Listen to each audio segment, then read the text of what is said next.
ciidanka badda Soomaaliya ayaa maanta u dabaaldegay munaasabadda 50 guurada ka soo wareegtay markii la aasaasay ciidanka badda. Munaasabadan waxaa qayb ka ahaa ciidamada booliska, militariga iyo asluubta Soomaaliya kuwa ogaada ka ciyaar ku maray wadooyinka xarunta munaasabadu ay ka dhacaysay.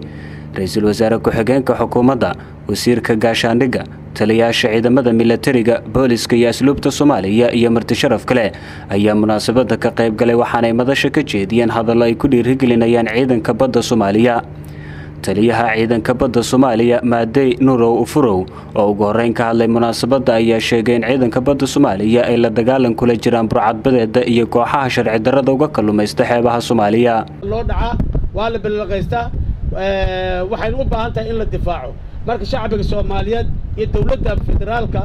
iyo golaha wasiirada oo maanta ay nala joogaan ra'iisul wasaaraha waxaan ka codsanaynaa in la xoojiyo ciidanka badda ee difaaca xeebaha Soomaaliyeed si ay u ilaaliyaan kheyraadka badda ee aan Ilaahay nagu manaystay ee aan noo yaala oo aan maartay wixii ama shidaal ha ahaado ama kalluun ha ahaado ama wax walba ha aadan badda aad arkaysaan waxay 3 jibaar ka weyn tahay dhulka Soomaaliya ka weyn tahay marka kheyraadka ku jiran waa ka oomagnahay waxaan rajaynaynaa insha Allah in Ilaahay haduu iraado sanadkiisii wax la taaban karo ummadda Soomaaliyeed aan tusno. Taliyaha ciidanka asluubta Soomaaliyeed Bashiir Goobe oo qayb ka ahaa taliyayaasha ka qayb galay munaasabada ayaa dhankiisa bogaadiyay ciidanka badda Soomaaliya. waxaa sharaf noo ah inaanu maanta kala soo qayb galno ciidanka badda iyo difaaca xeebaha Soomaaliyeed sanad guuradooda 51aad waxaan magaca ciidanka asluubta Soomaaliyeed ugu soo jeedinayaa admiraalada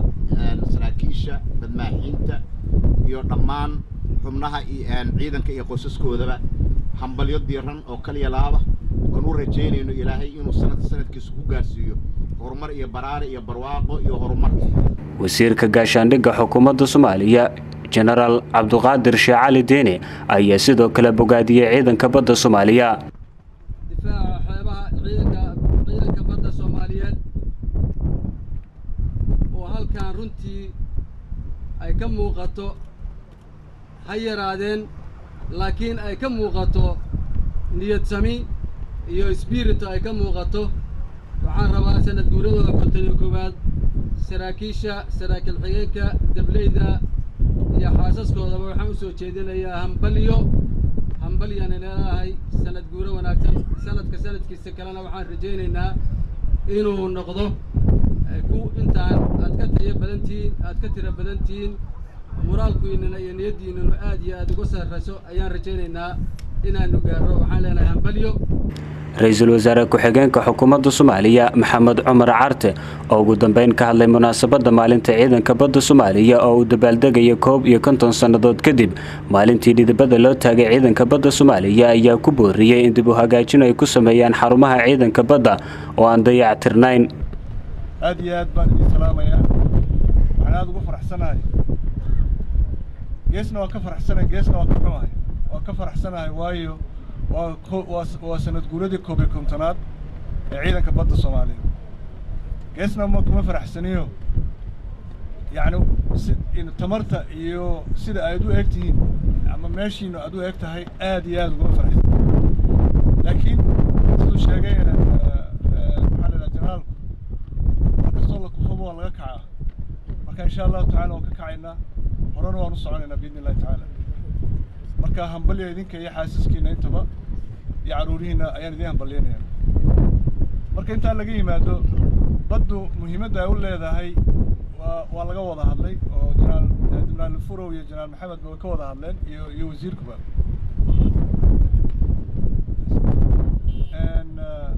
marka waxa aan yani waa laga wada hadlay laga hadlo waxaan doonayaa inaan halkan ka cadeeyo laba arrimood mid weeyaan mid ugu horeysa yani baaxadda hadii jalaal waxaan ka hadalnaa dhararkeenu ka hadalnaa oo la ilaa 3300 kilomitir bay dhararhaan ay dhan tahay laakiin baaxadda iyadana waa kii admiraal ka hadlayay inta marka laga hadlayo waa 600 iyo dheeraad waa inta dhulku leeyahay in leeg ayaa ka maqan oo maanta doodeeda ay socotaa oo maxkamadda caalamiga ay doodeeda socotaa waa inta ay Kenya ku dalbayso inteere ku dalbayso waxaynu ku waayeynaa in leeg dhulka Soomaalidu ay degto in leeg baa lagu waayay marka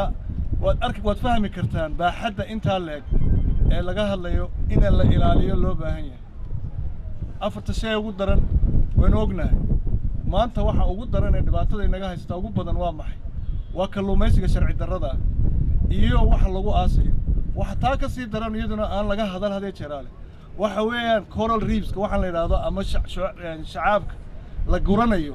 ayaa ka daran ee laga qaadanayo badaheena laga guranayo inta ay maraakiibtu baabiinaysaa ka daran